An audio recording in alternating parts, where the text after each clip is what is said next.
지난 주말 뉴저지에서 전라북도의 전통 문화를 소개하는 전시회가 열렸습니다. 뉴저지 검찰이 팰리세이드 파크의 한 노래방 인근에서 발생한 폭행 및 뺑소니 사건의 수사를 강화하고 있습니다. 팰리세이드 파크 크리스 정 시장이 마크 잭슨 경찰서장에 대한 정직 처분을 시의회에 요청했습니다. 한국전 참전용사 기념비 한국군 사상자 숫자 안내판이 맨하탄 배터리 파크에 새롭게 설치됐습니다. 연방대법원이 멕시코 국경 장벽 건설을 위한 국방 예산 전용이 가능하다는 판결을 내렸습니다. 이상은 이 시각 주요 뉴스입니다. 시청자 여러분 안녕하십니까? KBN 뉴스입니다. 지난 주말 뉴저지에서 전라북도의 전통 문화를 소개하는 전시회가 열렸습니다. 우리 전통의 공예 작품과 판소리 그리고 고추장까지 마치 한국의 민속마을을 재현한 듯한 분위기를 연출했는데요. 우리 전통 문화의 우수성을 알리는 뿌듯한 자리였습니다. 우리 전통 민화가 그려져 있는 부채에 그림도 색칠도 해보고 닭종이에 풀칠을 해 직접 인형 만들기도 도전해봅니다. 지난 주말 뉴저지 포틀리에서 전라북도 전통문화 전시회 한 스타일 행사가 열렸습니다.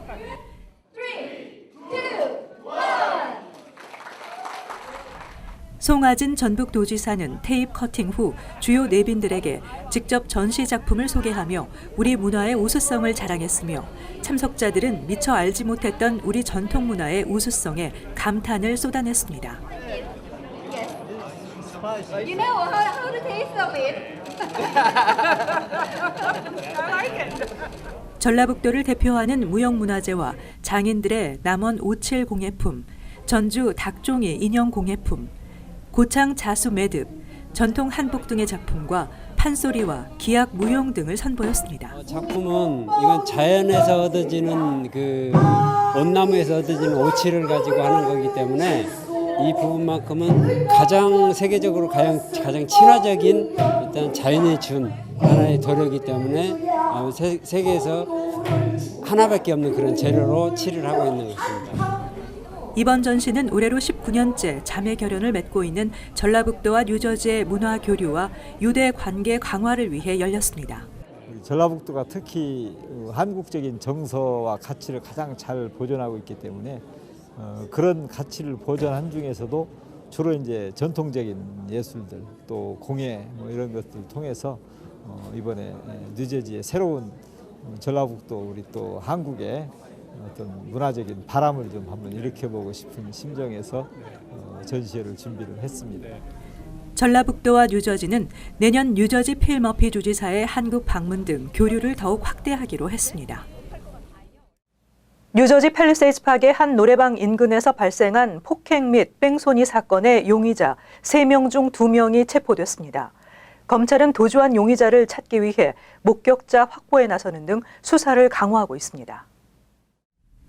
버겐 카운티 검찰은 지난 21일 오전 2시 10분쯤 팰리세이드 파크 버겐 블러바드와 이스트 팰리세이드 블러바드 교차로의 한 노래방 인근 길가에서 발생한 폭행 및 뺑소니 차량 검거를 위해 사건 현장 인근에 목격자 제보를 요청하는 내용의 전광판을 설치하고 목격자를 찾고 있다고 밝혔습니다. 검찰은 사건 현장 인근에 설치된 감시 카메라 영상을 토대로 수사를 벌인 결과 노래방 외부 길가에서 3명의 한인 남성이 1명의 한인 남성을 집단 구타했고 의식을 잃고 길 위에 쓰러져 있는 피해자를 2012년에서 2018년식 흰색 BMW X5 SUV 차량이 그대로 밟고 지나간 것으로 확인됐으며 이 뺑소니 차량은 포틀리 방면으로 도주했다고 밝혔습니다. 검찰에 따르면 피해자는 33세 한인 남성으로 지난 26일까지 중태에 빠진 상태였으며 현재 조금씩 안정을 찾고 있는 것으로 알려졌습니다. 폭행 용의자 3명은 모두 30세로 용의자 2명은 체포됐고 나머지 1명은 도주 중으로 알려졌습니다. 팰리세이드 파크 크리스 정 시장이 마크 잭슨 경찰서장에 대한 정직 처분을 시의회에 요청했습니다. 외부 감사기관에 의뢰한 감사 결과 관리 감독 부실이 심각한 수준으로 나타났는데요. 타운 개혁의 신호탄이 될 것으로 보입니다. 임동규 기자의 보도입니다. 팰리세이드 파크 타운이 경찰서장 마크 잭슨에 대한 징계 절차에 들어갔습니다. 크리스 정 시장은 최근 외부 감사기관인 힐러드 하인츠를 고용해 현 경찰 조직에 대한 감사를 의뢰한 결과 잭슨 경찰서장의 관리 감독 부실 문제가 심각해 타운 의회 내 경찰위원회에 징계를 요청했다고 밝혔습니다. 감사기관의 12장 분량의 보고서는 잭슨 서장이 지난해 공립학교 보안요원 채용과 관련해 신원조사와 심리조사 절차를 지키지 않고 폭행과 절도 등의 범죄 기록이 있는 부적합한 지원자를 고용한 의혹과 경찰서 내부의 승진과 채용 비리 등 펠팍 경찰서에 대한 전반적인 의혹이 다루어진 것으로 보입니다. 크리스정 시장은 외부 감사 결과는 잭슨 서장의 해고까지 고려할 수 있을 만큼 심각하다며 앞으로는 투명하고 깨끗한 경찰서를 만들기 위해 구체적인 행정 기준을 설립하겠다고 말했습니다. 이제 프로모션에 관련된 문제들도 있었고, 이제 또 절차, 모든 절차의 문제들도 많았었지만. 그런 문제들을 하나하나씩 없애기 위해서 저희들이 이제 아웃사이드 컨설턴트도 데리고 와서 하나하나씩 저희들이 보고 있고요. 이 어떤 프로시저나 매뉴얼, 프로세스를 제대로 갖춰놓고 어떤 기준을 놓고 이런 프로모션도 그렇고 모든 인터널 어페어스라든지 모든 수사하는 거라든지 어떤 데일리 오퍼레이션의 스탠더드 가이드라인을 가지고 하는 게 필요하다고 생각하고요. 일단은 마크 잭슨 서장의 최종 징계는 이번 주 수요일 펠팍 타운의회 산하 경찰위원회에서 힐러드 하인츠로부터 받은 보고서를 검토한 후 본회를 개최해 결정될 예정입니다. KBN 뉴스 임동규입니다. 미국에 세워진 최초의 6.25 전쟁 참전 기념 조형물인 한국전 참전용사 기념비에 한국군 사상자 수가 잘못 기록된 채 28년 동안 방치돼 왔습니다. 이를 바로잡은 한국전 참전용사 기념비 한국군 사상자 숫자 안내판이 맨하탄 배터리팍에 새롭게 설치됐습니다. 코리아 소사이어티 주최로 제66주년 한국전 휴전협정 체결일 기념식과 함께 한국전 참전용사 기념비 한국군 사상자 숫자 안내판 제막식이 지난 26일 맨하탄 배터리팍에서 열렸습니다. 뉴욕시 공원국 산하 한국전 참전기념위원회가 지난 1991년에 조성한 이 참전용사 기념비 공원에는 6.25 전쟁 기간 희생된 한국군 사망자 수 58,127명, 부상자 17만 5,743명, 행방불명자 17만 4,244명으로 잘못된 기록이 새겨져 있었는데 이날 안내판에는 군사편찬연구소가 발표한 통계에 따라 한국군 사망자 수 13만 7,899명과 부상자 45만 742명, 행방불명자는 2만 4,495명으로 각각 수정됐습니다. 또한 안내판에는 1950년에서 53년에 발생한 6.25 한국전에 대한 설명과 함께 참전용사 기념비가 건립된 이유 등에 대해서도 자세히 적혔습니다. 박효성 뉴욕 총영사는 그동안 한국군 사상자 수를 바로잡기 위해 최선을 다한 6.25 참전 유공자회 등 한인사회가 만들어낸 결실이라고 강조했습니다. 뉴욕시 의회 공원과 여가시설위원회 소속 폴 벨론 시의원은 뉴욕의 명소 배터리팍에 세워진 한국전 참전용사 기념비에 한국전 사상자 수가 바로 잡히게 돼 관광객들에게 올바른 정보를 제공할 수 있게 됐다며 희생자들의 숭고한 정신을 기렸습니다. 론킴 뉴욕주 하원 의원 사무실이 지난 2년 반 동안 가장 많이 처리한 민원 서비스는 무료 세금 보고인 것으로 나타났습니다. 한인 밀집 지역인 플러싱을 지역구로 하고 있는 론킴 뉴욕주 하원 의원실이 2017년에서 2019년 상반기 민원 현황 보고서를 발표했습니다. 보고서에 따르면 무료 세금 보고 서비스는 2017년과 2018년 전체 민원 서비스의 절반에 가까운 49.5%와 49.3%를 차지했으며 올해 상반기에는 전체 민원 서비스의 72.3%를 차지했습니다. 김 의원실은 지난 2013년부터 비영리단체 얼반 업바운드와 함께 주 하원 40선거구 주민들을 대상으로 무료 세금 보고 서비스를 제공해오고 있으며 2017년에서 2019 상반기 동안 4,000가구 이상이 혜택을 받은 것으로 나타났습니다. 그 다음으로 많은 민원은 뉴욕 시형 아파트 문의로 19.3%에서 26.7%를 차지했으며 이어서 통역, 서민 및 노인 아파트 문의 등의 순이었습니다.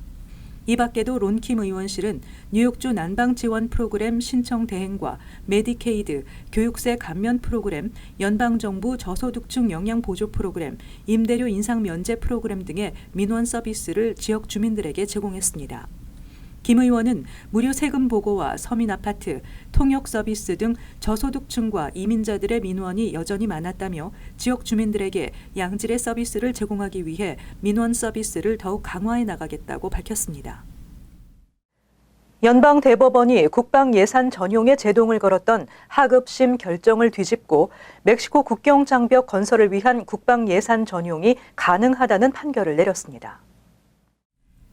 연방대법원은 정부는 충분히 설명을 해왔고 국방 예산 전용에 반대하는 단체들은 예산 배분에 이의를 제기할 자격을 갖추지 못했다며 국방 예산 전용에 제동을 걸었던 1심과 2심의 판결을 대법관 5대4의 결정으로 뒤집었습니다. 트럼프 대통령은 지난 2월 의회 승인 없이 다른 예산을 전용하는 방식으로 멕시코 국경 지역에 장벽을 건설하기 위해 국가 비상사태를 선포했으며 이에 미국 내 20개 주 인권, 환경단체, 국경의 지역사회는 트럼프 대통령의 국경 장벽 예산 확보를 막기 위해 소송으로 맞서왔습니다. 1심에 이어 항소심 재판부도 이달 초 국경장벽 건설을 위한 국방예산 전용을 막는 판결을 내놨으나 이번 대법원의 판결로 소송이 진행되는 동안 트럼프 대통령의 예산 전용이 가능해졌습니다. 낸시 펠로시 연방 하원의장과 척 슈머 민주당 상원 원내대표는 이 같은 대법원의 판결에 크게 반발하고 있습니다.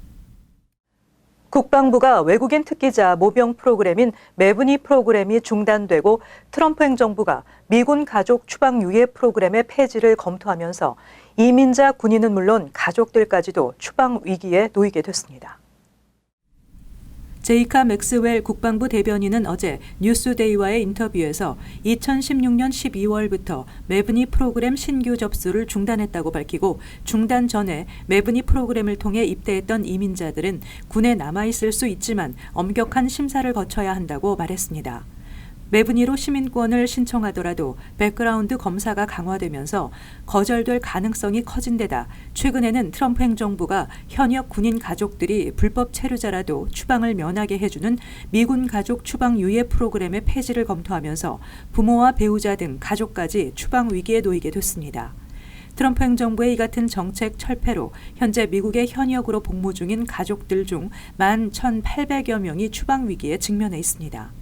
그동안 한인 등 이민자 1,400여 명이 매분이를 통해 미군에 입대했으나 트럼프 행정부 출범 이후 신원 조회가 대폭 강화되면서 1,800여 명의 입대가 전면 취소될 위기에 놓이기도 했습니다. 지난 2008년부터 시행된 매분이는 청소년 추방 유예 프로그램 수혜자나 합법 비이민 비자 소지자 외국인이 의료 분야나 한국어 등 외국어 특기 병과에 한해 미군에 입대할 수 있는 자격을 주고 10주간의 훈련이 끝나면 영주권 절차 없이 바로 시민권을 부여하는 제도입니다. 연방국세청이 가상화폐 보유자에 대한 탈세 여부를 주시하고 있어 주목되고 있습니다. IRS가 가상화폐 보유 납세자들에게 성실 납부를 촉구하는 경고장을 발송한 것으로 알려졌습니다. 경고장 대상자 만여 명에는 한인들도 포함될 가능성이 적지 않은 것으로 추정되고 있습니다.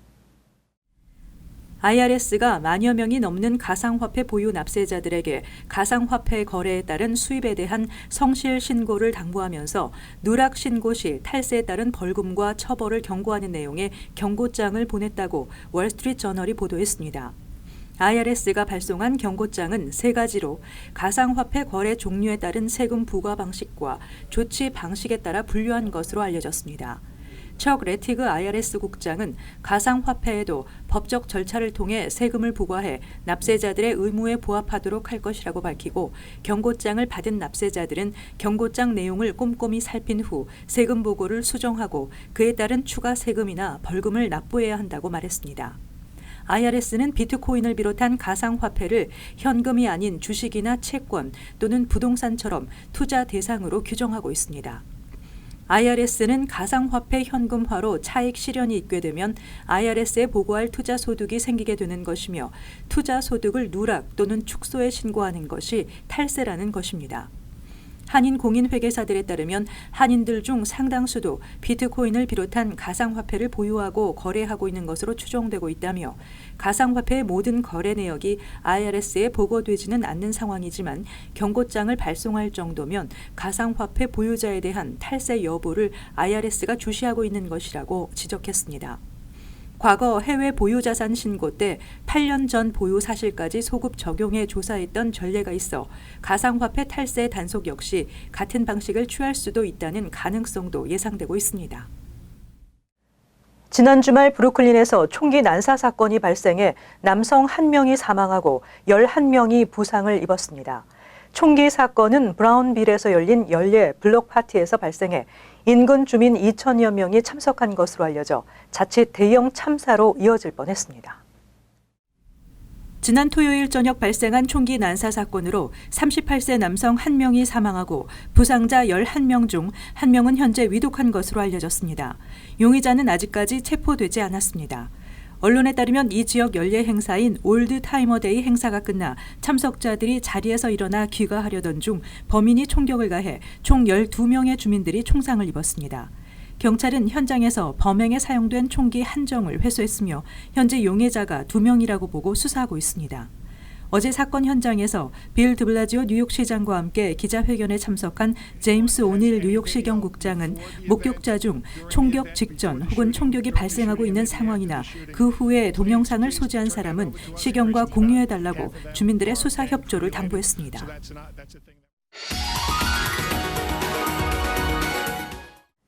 이어서 LA 지역 한인사회 소식입니다. 지난해 트럼프 행정부가 정부로부터 혜택을 받은 수혜자들에 대한 이민 제한안을 발표하면서 한인들의 우려가 커지고 있는 가운데 이에 대한 과한 걱정은 금물이라는 해석이 나오고 있습니다.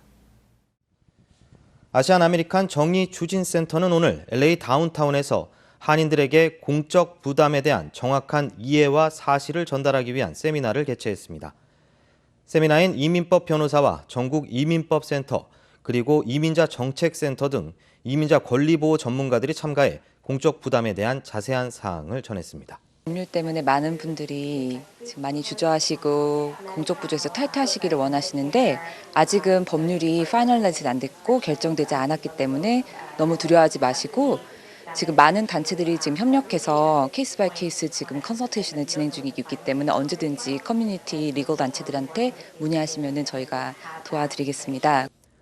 전문가들은 아직 공적 부담 수혜자에 대한 이민 제한이 법안으로 확정되지 않았다며 우려보단 여러 이민단체의 도움을 받아 미리 변경 사항에 대비할 것을 조언했습니다.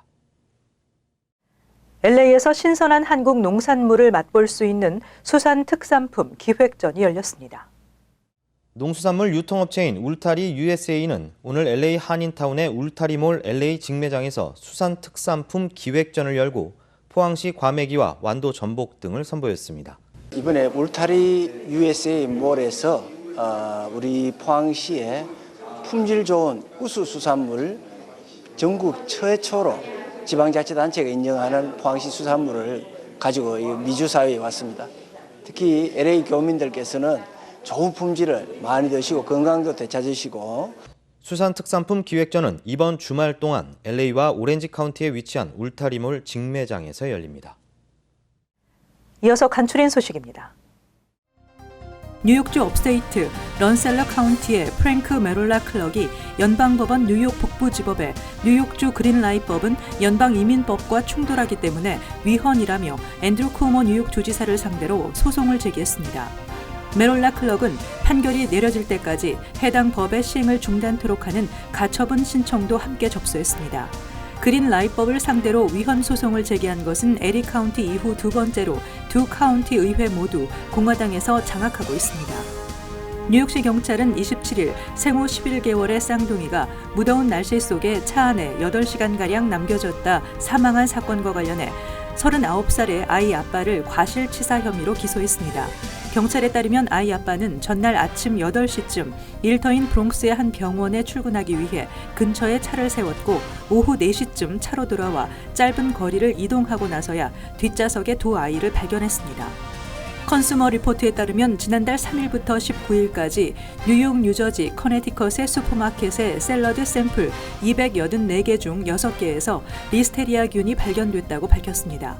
홀푸드는 랭캐스터 팜의 케일 제품, 코스코는 보스코 비치 팜의 시금치 제품, 에크미는 붉은잎 상추, 한나푸드는 시금치 등의 제품에서 리스테리아균 감염이 확인됐습니다. 면역력이 취약한 노약자들은 리스테리아균 감염 확률이 높아 섭취에 주의할 것이 당부되고 있습니다. 뉴욕시경에 따르면 손자가 수감돼 있다며 보석금을 준비하라는 이른바 손자 보석금 사기에 대한 신고가 최근 자주 들어오고 있다며 노인들의 주의를 당부했습니다. 최근 노인들을 대상으로 한 손자 사기는 뉴욕에서 다시 기승을 부리고 있으며 NYPD는 신고된 건 외에도 피해를 당한 노인들이 더 있을 것으로 보고 수사를 벌이고 있습니다. 계속해서 환율과 증권 소식입니다.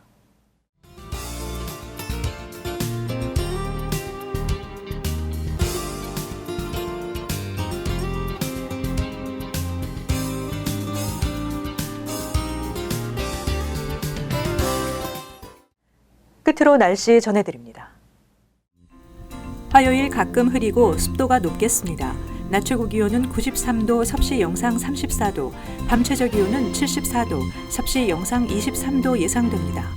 수요일 곳에 따라 맑고 비나 소나기 예상됩니다. 목요일 가끔 흐리고 역시 비나 소나기 내리겠습니다. 이상으로 KBN 뉴스를 마칩니다. 시청해주신 여러분 고맙습니다.